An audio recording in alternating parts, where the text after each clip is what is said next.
Radhe Radhe, hello everyone. Let's begin with the new episode.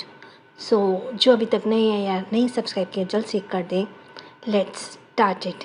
Adhiraj ने आंखें खोलकर सामने की तरफ देखा और कहा, इस बार वो ऐसा कुछ नहीं कर पाएंगे। ये रिकैप है क्योंकि अब उनका सामना अधिराज रजावत से नहीं, रणवीर सिंह रजावत से होगा। फिर आगे चल के माधव कहता है कि आप मालिक, आप जानते हैं कि RSR, तो वे कहते हैं कि हाँ मुझे पता है, मेरा पोता समझता है कि मुझे कुछ नहीं मालूम, लेकिन वो मुझे सब मालूम है। फिर अधिराज के जो है उसको एक रूम में बुलाया जाता है। वहाँ पे नहीं, वो तो आगे आएगा। और बाप का बाप हूँ मैं, उसके बाप का बाप हूँ और उसे पता नहीं कि मुझे सब कुछ पता है। तो ये कहते हुए अधिराज जी के चेहरे पे स्माइल आ गई और माधव जी भी मुस्कुरा कर कहा, आप सही कह रहे हैं मालिक, रणवीर अभयराज की मौत का बदला जरूर लेंगे, क्योंकि जब तक वो अपने माँ बाप के कातिलों को ख़त्म नहीं कर देता, रणवीर जो इतने सालों से बदले की आग में चल रहा है, उसके दिल को सुकून नहीं मिलेगा। अब आगे पर मुझे डर है माधव, कहीं उनके बदले की आग माही तक ना पहुंच जाए। मैं अब तक माही को प्रोटेक्ट किया है और उसे यहाँ लेकर आया, लेकिन जिस दिन रणवीर के आगे माही की सच्चाई खुली तो कहीं सब कुछ तहस नहस ना हो जाए। उस बच्ची का इन सब में कोई कसूर नहीं है, लेकिन तुम जानते हो ना, बदले की आग सिर्फ अपने दुश्मनों को ही नहीं, खुद की और खुद के साथ जुड़े हुए इंसानों को भी झुलसा देती है जो हमसे जुड़ा होता है। माधव ने कुछ सोचते हुए कहा, मालिक आप बेफिक्र रहिए, आपने देखा ना कल बेटे छोटा मालिक ने किस तरह से माही की सुरक्षा की जिम्मेदारी अग्नि को साक्षी मानकर ली है, और ये तो रजावत खानदान की ही चली आई है कि एक बार हम किसी को वचन दे देते हैं तो कभी भी उस वचन को पीछे नहीं हटते हैं। अभिराज जी ने कहा, हाँ माधव। यहाँ अभिराज आ गए। हाँ माधव, तभी सही कह रहे हैं। तुम्हें पता है कल जब रणवीर ने माही, या अभिराज नहीं अधिराज जी आना चाहिए, क्योंकि माधव जो है अधिराज जी को करता है। आई डोंट नो यहाँ अभिराज क्यों लिखा है, क्योंकि अभिराज जो है उनके बेटे हैं। हाँ माधव, तुम सही कह रहे हो। तुम्हें पता है कल जब रणवीर ने माही को ये वचन दे रहा था, तब मेरे दिल को कहीं ना कहीं एक ठंडक का एहसास हुआ था, एक सुकून मिला था कि शायद मैं कुछ ज़्यादा ही सोच रहा हूँ। अगर रणवीर माही के लिए खतरा बन सकता है तो सबसे बड़ी ढाल भी रणवीर ही बनेगा। और महागुरु ने क्या कहा था, तुम्हें याद है ना, माही रणवीर की कमज़ोरी नहीं, उसकी ताकत बनेगा। माही अपनी मासूमियत से, अपनी विशालता से रणवीर के गुस्से की आग को भी ठंडा कर सकती है। इसलिए आप सब कुछ महादेव पर छोड़ दो। कुछ देर बाद हमारे तीनों डेविल एक 7 स्टार होटल में कसिनो में बैठे हुए आपस में कुछ बातें कर रहे थे, या कह सकते हैं कि आपस में बात करने की एक्टिंग कर रहे थे। बीच बीच में वो ड्रिंक भी पी रहे थे। रणवीर और राजवीर की नज़र इस वक्त सामने डांस कर रही एक डांसर पर थी, जो वहाँ परफॉर्म करते हुए लोगों का दिल बहला रही थी। वो इस कसिनो की मेन डांसर थी। बीच बीच में वो लड़की रणवीर, राजवीर, आदित्य उन तीनों के पास भी आई और अपनी हॉट अदाओं से अपनी तरफ अट्रैक्ट करने की कोशिश करने लगी, पर वो तीनों ही ऐसे रिएक्ट कर रहे थे जैसे उन्हें कोई फ़र्क ही नहीं पड़ रहा हो, और तीनों ने ही के ही चेहरे काफ़ी सीरियस नज़र आ रहे थे। कुछ देर बाद उस लड़की ने पीछे से रणवीर के सीने पे हाथ फेरते हुए कहा शुरू कर दिया, और रणवीर ने अभी भी कुछ भी रिएक्ट नहीं किया और वो लड़की डांस करते हुए वहाँ से चली गई। रणवीर ने अपनी ब्लेजर की फ्रंट पॉकेट में तिरछी नज़र से देखा और उसमें एक कागज़ को खोलकर पढ़ने लगा जिस पर किसी का रूम नंबर लिखा हुआ था। रणवीर ने राजवीर और आदित्य से कहा, मैं चलता हूँ। ये कहकर वो वहाँ से चला गया। कुछ ही देर में आदित्य के फ़ोन पर किसी का मैसेज आया, जिसे देखकर आदित्य ने राजवीर से कहा, चलो हमें भी चलना चाहिए। राजवीर आदित्य दोनों ही उठकर वहाँ से निकल गए। रणवीर की लिफ्ट इसी होटल के 10वीं मंजिल पर जाकर खुली।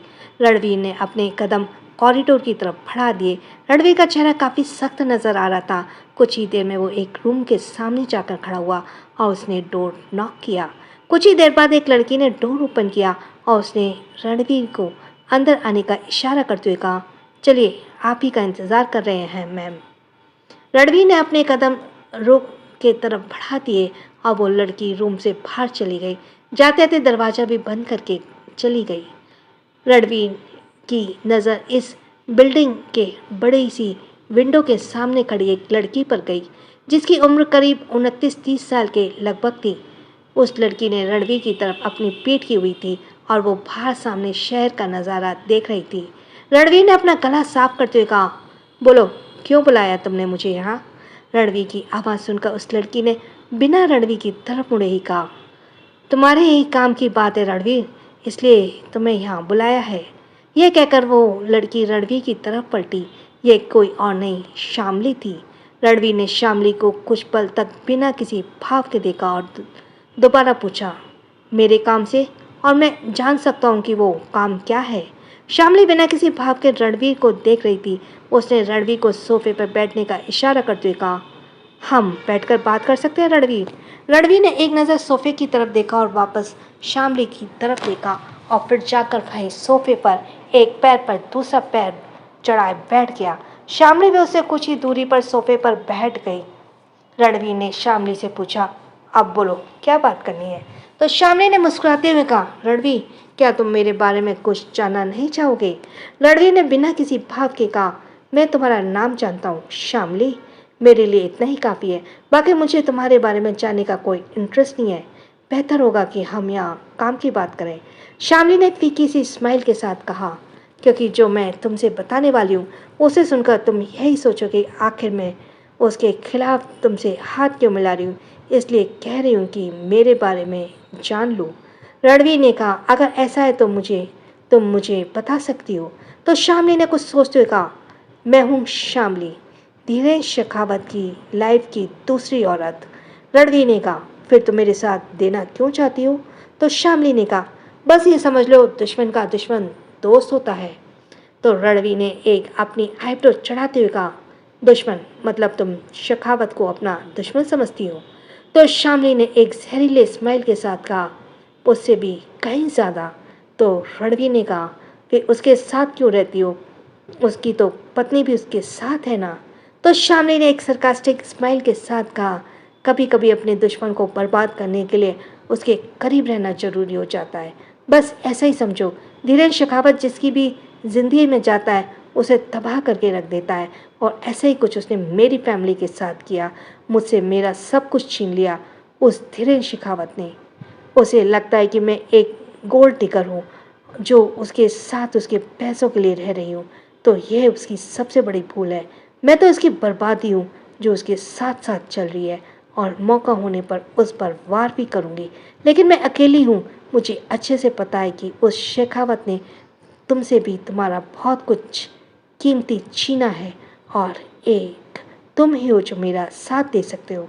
रणवीर ने कहा, ऐसा क्या किया था शेखावत ने? तो शामली ने खड़ी हुई और जाकर वापस ग्लास विंडो के सामने खड़े होकर बाहर की तरफ देखते हुए बोली, मेरी पूरी दुनिया उजाड़ कर रख दी शेखावत ने। मैंने अपने परिवार वालों को अपने सामने मरते हुए देखा है। सिर्फ 14 साल की उम्र में मैं अनाथ हो गई थी उस शेखावत की वजह से। तब से ही मेरे दिल में उससे बदला लेने की आग जलने लगी। वो अभी तक मेरी असल पहचान नहीं जानता है कि मैं कौन हूँ, कहाँ से आई हूँ, क्योंकि मैं उसकी लाइफ में सिर्फ एक सेक्रेटरी बनकर आई थी, और एक फेक रिज्यूम के साथ, एक फेक पहचान के साथ।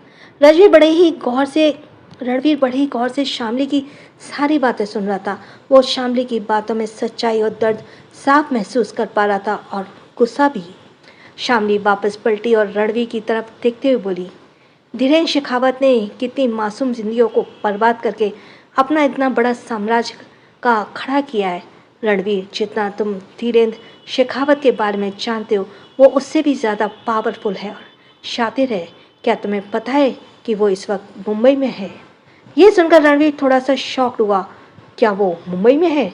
तो शामली ने कहा, हाँ, वो दिन पहले ही मुंबई आया है और वो वापस तुम्हारी ज़िंदगी बर्बाद करने आया है। रणवीर ने कहा, पर वो ऐसा कर नहीं पाएगा, बल्कि उसकी मौत उसे खुद मुंबई खींचकर लेकर आई है। ये कहते हुए रणवीर के चेहरे पे गुस्सा और आंखों में नफरत वाले भाव उभर आए। शामली वापस आकर वहीं सोफे पर बैठी और रणवीर से बोली, रणवीर, उसे कभी कम आंकने की सोचना भी मत। जितना दुनिया उसके बारे में जानती है उसके रहस्य और भी ज़्यादा गहरे हैं। मैं खुद उसके साथ रहती हूँ, लेकिन कभी भी उसकी ज़िंदगी की वो राज पता नहीं कर पाई जो वो अपने सीने में दफन किए घूम रहा है। लेकिन हाँ, जब वो मुंबई के लिए निकला था तब मैंने कुछ सुना था। रणवीर ने पूछा, क्या सुना था?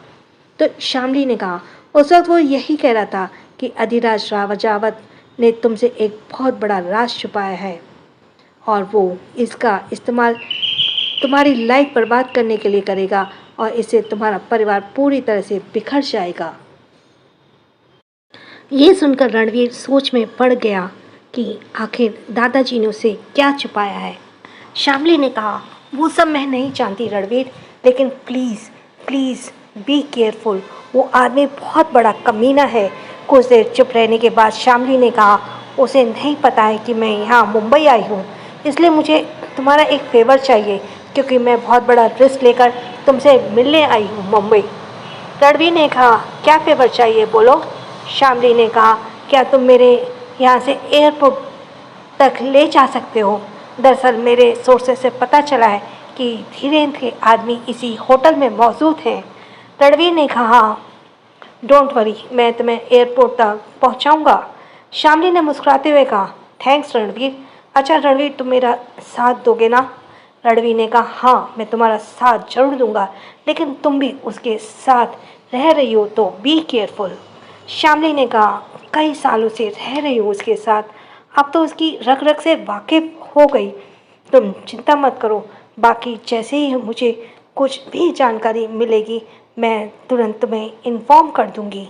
अच्छा, मैं तुम्हें अपना प्राइवेट नंबर देती हूँ, जो धीरेन्द्र को भी नहीं पता है, क्योंकि मेरे बाकी सारे नंबर अक्सर ट्रेस हो सकते हैं, लेकिन यह नंबर कभी ट्रेस नहीं होगा। कहकर शामली ने एक कार्ड निकाला और रणवीर को दिया और कहकर, मुझे जैसे ही कुछ भी पता चलेगा मैं तुम्हें इस नंबर से कॉल करूँगी। रणवीर ने उस कार्ड को लिया और शामली से कहा, अगर ऐसी बात मेरी बात मानो तो वापस लौटकर मत जाओ, यहीं रहो, मैं तुम्हारी प्रोटेक्शन की सारी इंतज़ाम करूँगा। शामली ने कहा, मेरा जाना जरूरी है रणवीर, क्योंकि वहाँ कोई और भी है जिसे मैं अकेले नहीं छोड़ सकती। हाँ, वह मुझसे ज़्यादा नफ़रत करती होगी और मैं काम भी ऐसा करती हूँ उसके सामने कि वो मुझसे नफ़रत करे, ताकि धीरेन्द्र की नज़रों में हमेशा मैं वही शामली बनकर रहूँ जिसे वह जानता है। पर हकीकत में मैं कहीं ना कहीं उसे धीरेन्द्र से प्रोटेक्ट कर रही हूँ। वह यह शामली का इशारा मुग्धा की तरफ था। शामली ने फिर खड़े होते हुए कहा, बस मैं अभी चेंज करके आती हूँ। कहकर शामली वॉशरूम की तरफ बढ़ गई और कुछ ही देर बाद वो वॉशरूम से बाहर आई। इस बार शामली ने एक ट्राउज़र और एक ब्लैक कलर की हुडी पहनी हुई थी। शामली जब बाहर आई तब रणवीर राजवीर से फ़ोन से कुछ डिस्कस कर रहा था। शामली ने बाहर आते कहा, Ranveer, I am ready, shall we go? Ranveer ने मुड़कर शामली की तरफ देखा और फिर राजवीर से कहा, do what you are told to do. तुम वैसे ही करो जैसा तुमसे कहा गया है। ये कहकर रणवीर ने फ़ोन डिस्कनेक्ट कर दिया। फिर शामली की तरफ मुड़कर उसे कहा, चलो, हमें देर नहीं करनी चाहिए। शामली ने उसे पर्स से ब्लैक वाला मास्क निकालकर अपने मुंह पर कवर कर लिया और आंखों पर ब्लैक गॉगल्स लगा लिए। अब शामली देखने में बिल्कुल भी पहचान में नहीं आ रही थी। दोनों ही रूम से बाहर निकल गए। शामली रणवीर के साथ होटल से एयरपोर्ट के लिए जा चुकी थी। कुछ देर बाद एक पुरानी बंद बड़ी फैक्ट्री के अंदर करीब 4-5 लोगों को बहुत ही बुरी तरह से मारा जा रहा था और उन लोगों की पिटाई कोई और नहीं, राजवीर और आदित्य ही कर रहे थे। वो दोनों ही उन चारों आदमियों को बेल्ट से बुरी तरह से मारे जा रहे थे, जिस वजह से उन चारों आदमियों की चीखें पूरी फैक्ट्री में गूंज रही थी। दरअसल ये चारों ही आदमी धीरेन्द्र शेखावत के थे। जैसे ही रणवीर को पता चला कि धीरेन्द्र शेखावत के आदमी इसी होटल में मौजूद है, उन्होंने राजवीर और आदित्य को पहले ही उन्हें ढूंढकर पकड़ने के लिए कह दिया था। और वैसे भी उसे होटल में राजवीर, आदित्य और रणवीर अकेले नहीं थे। वहाँ पर उनके आदमी भी मौजूद थे जो वेटर के गेटअप में वहाँ काम कर रहे थे, या कह सकते हैं कि वेटर के गेटअप में काम करने का दिखावा कर रहे थे। दरअसल वे लोग तो यहाँ किसी और को ढूंढने आए थे, लेकिन अब उनके बॉस ने धीरेन्द्र शेखावत के आदमियों को ढूंढने का काम उन्हें सौंप दिया था। तभी रणवीर ने कहा, आते हुए कहा, कुछ उगला इन लोगों ने? राजवीर, जिसने इस वक्त अपनी शर्ट की बाजू को फोल्ड किया हुआ था और सीने से पूरी तरह से भीगा हुआ था पसीने से, उसने रणवीर से कहा, कुछ बोलने को तैयार ही नहीं है।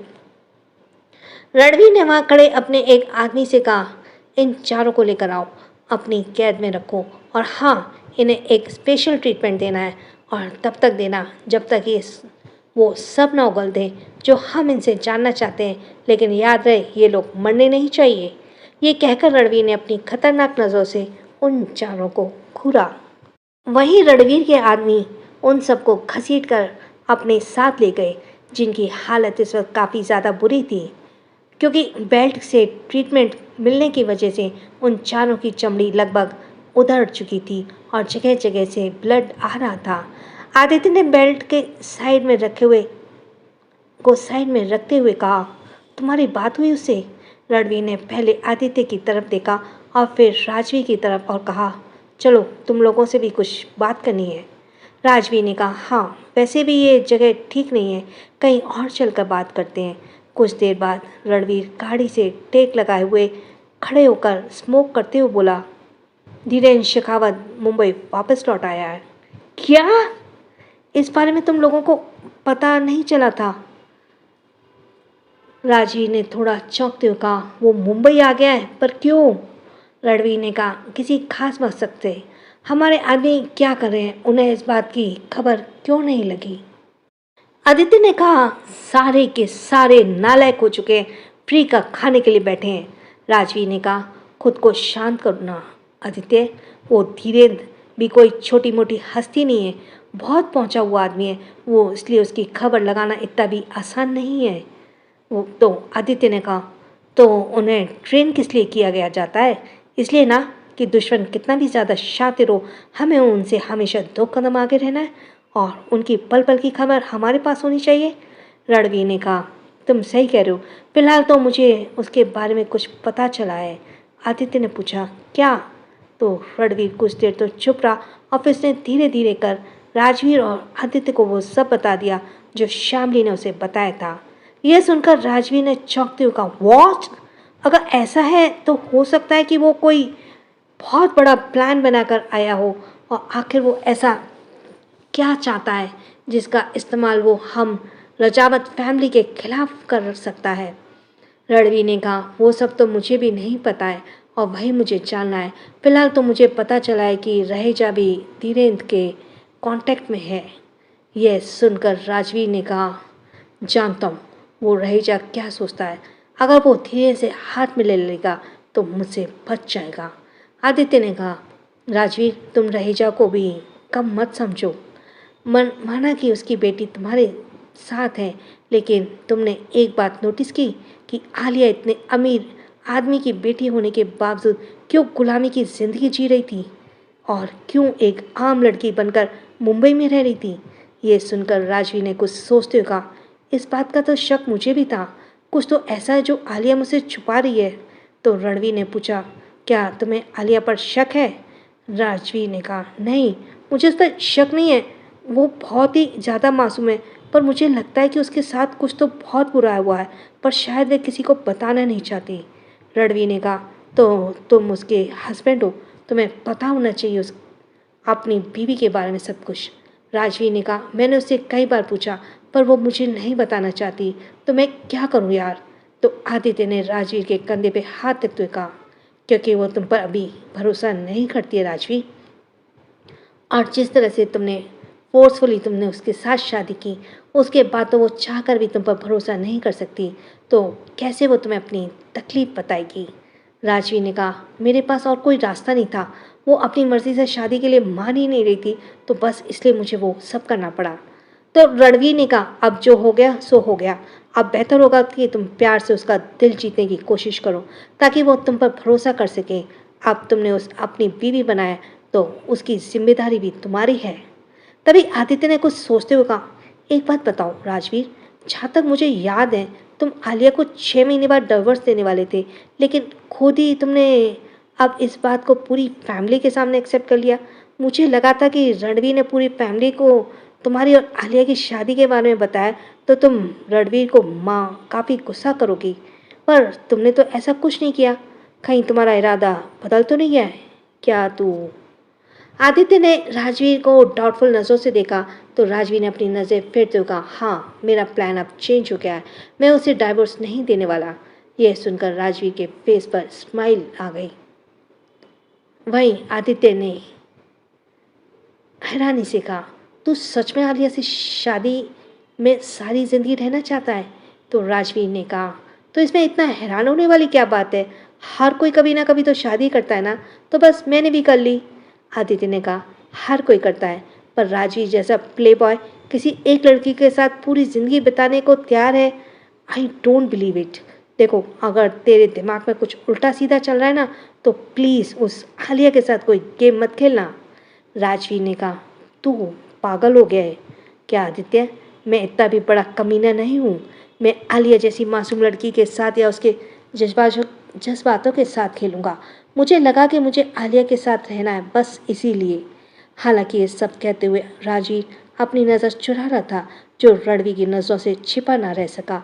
उसने राजवीर से कहा, फिर अपनी बात पर टिके रहना राजवीर, क्योंकि आलिया मेरी बीवी की दोस्त है, और अब जिस तरह से माही तुम्हारी बहन है, वैसे ही अब आलिया भी मेरी बहन की तरह है। अगर तुमने आलिया को हर्ट करने की कोशिश की या उसका दिल तोड़ा, तो फिर रणवीर सिंह रजावत तुम्हारे साथ क्या करेगा, वो तुम सोच भी नहीं सकते हो। राजवीर ने कहा, हाँ ठीक है, नहीं तोड़ूंगा उसका दिल, अब तो खुश। तो आदित्य ने कहा, हाँ राजवीर, आलिया का कोई एक नहीं बल्कि दो भाई हैं, मैं भी अब उसका भाई हूँ। और खबरदार, जो तुमने आलिया को हर्ट करने की कोशिश की, क्योंकि मैं तुम्हारे लक्षण से वाकिफ़ हूँ। राजवीर ने बात बदलते हुए कहा, अब तुम लोग इस बात के लिए मुझसे झगड़ा करोगे? चलो अब घर चलना है कि नहीं, कि और कोई काम बाकी रह गया है? रणवीर ने कहा, नहीं और कोई काम नहीं रह गया है, तो मैं भी घर ही जाने वाला हूँ। कुछ ही देर में तीनों भी वहाँ से निकल गए। राजावत पैलेस। निया के रूम में एक जरूरी मुद्दे पर डिस्कशन हो रहा था। देखकर ही लग रहा था काफ़ी सीरियस बात हो रही है। निया अपने गोद में कुशन रखे हुए बैठी हुई थी और कभी अदिति तो कभी माही को देख रही थी। माही भी ऐसे करते हुए कभी निया को देखती तो कभी अदिति को। वहीं आलिया तो वहाँ पर ऐसे बैठी हुई थी जैसे कोई स्पेशल स्टोरी सुनने को मिलने वाली है। तभी निया ने अपनी भौं चढ़ाते हुए कहा, अब चुप क्यों बैठी हो? सॉरी अब चुप क्यों बैठी हो, मुंह खोलोगे कुछ? अदिति ने पूछा, क्या बोलना है निया? अदिति ने पूछा, क्या बोलना है निया? तो निया ने कहा, अरे भाई कल रात की कहानी सुनाओ ना, कल रात क्या क्या हुआ था? माही ने कहा, लो इतनी सी बात मैं बताती हूँ ना, तो क्या हुआ था? ये कहकर वह माही कुछ कहने ही वाली थी कि तभी अदिति ने उसका हाथ पकड़ उसे हल्का सा प्रेस करते हुए कहा, बुद्धू क्या बोलने वाली हो, और क्या पूरी दुनिया को सुनाओगी? ऐसी बातें सबके सामने नहीं बोलते हैं। माही ने कहा, क्यों, क्या दिक्कत है? वो मेरी दोस्त है और मैंने आज तक कभी उससे कुछ नहीं छुपाया है।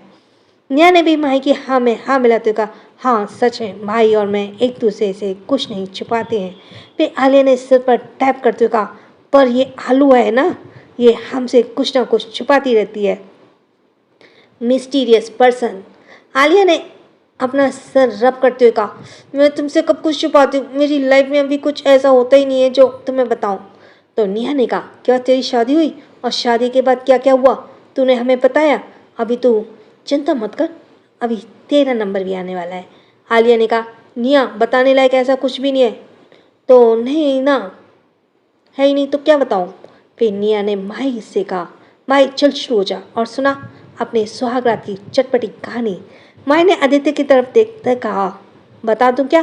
तो निया ने कहा, अरे बताओ ना, मेरी भी तो शादी होगी, थोड़ा मुझे भी तो एक्सपीरियंस मिलना चाहिए ना।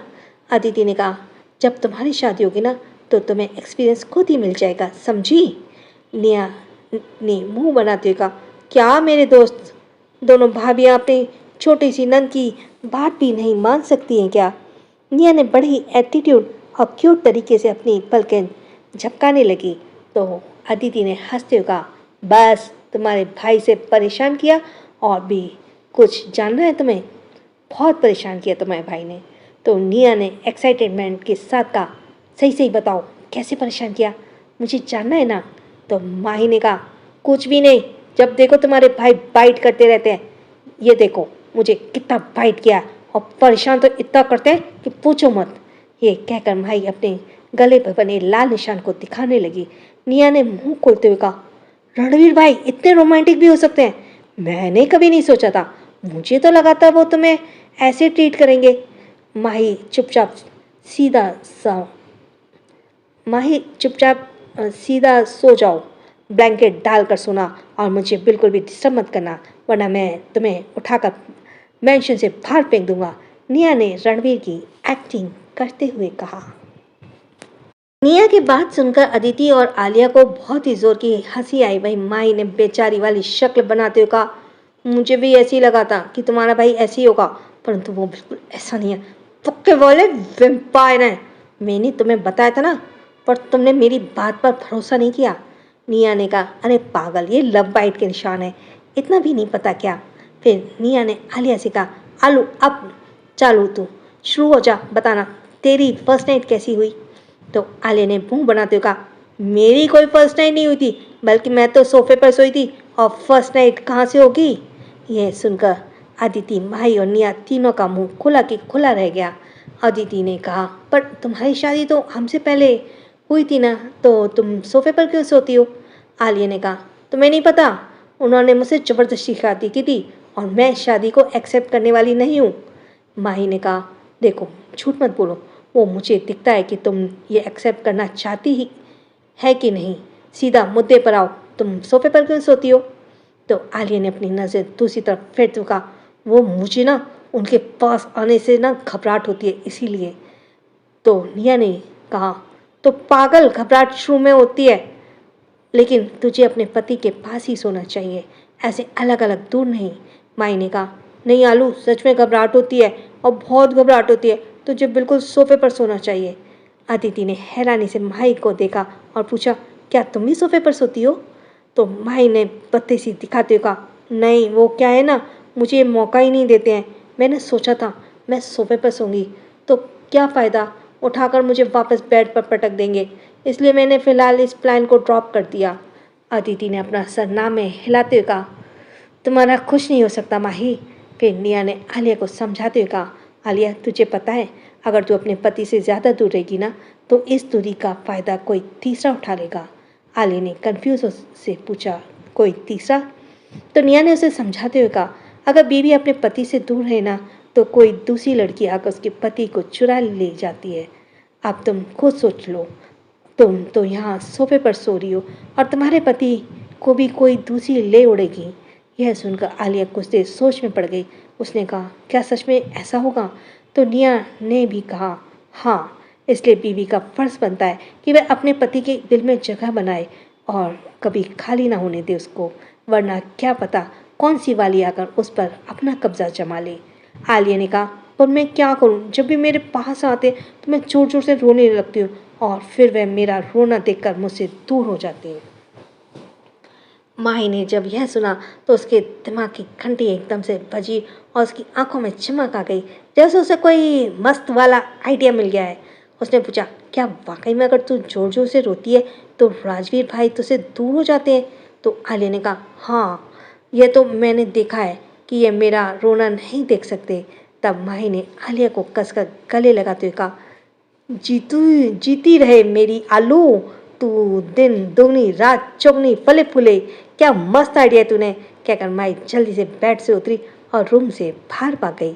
वहीं निया और आदित्य दोनों ही माही को अजीब एक्सप्रेशन के साथ भागते हुए देखा और फिर आलिया से कहा, तूने कौन सा आइडिया दिया है उसे? तो आलिया ने उसे अपना सा मुंह बनाते हुए कहा, मुझे भी नहीं पता कि मैंने ऐसा कौन सा आइडिया दिया है। तो निया ने अपना माथा पीटते हुए कहा, ये इडियट कहीं कोई उल्टी सीधी बात तो नहीं सोच रही अपने दिमाग में। अदिति ने कहा, मुझे भी ऐसे ही लग रहा है, माही का खुरापाती दिमाग ऐसे मामलों में ही एक्टिव होता है। निया ने कुछ सोचते हुए कहा, इसका मतलब है।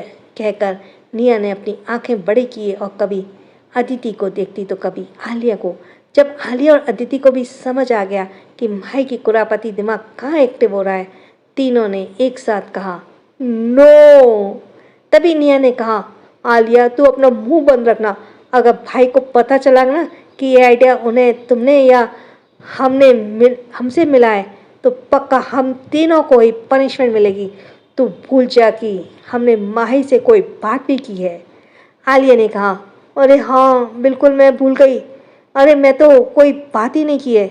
अदिति ने कहा, और मैं तो यहाँ थी ही नहीं, तो मैं क्या बात करूँगी भला। निया ने अपने नाखून चबाते कहा, बस यही सब याद रखना, वरना हम तीनों के अंडरग्राउंड होने का समय आ जाएगा। So thanks for listening. छोटों को प्यार, बड़ों को सम्मान। राधे राधे।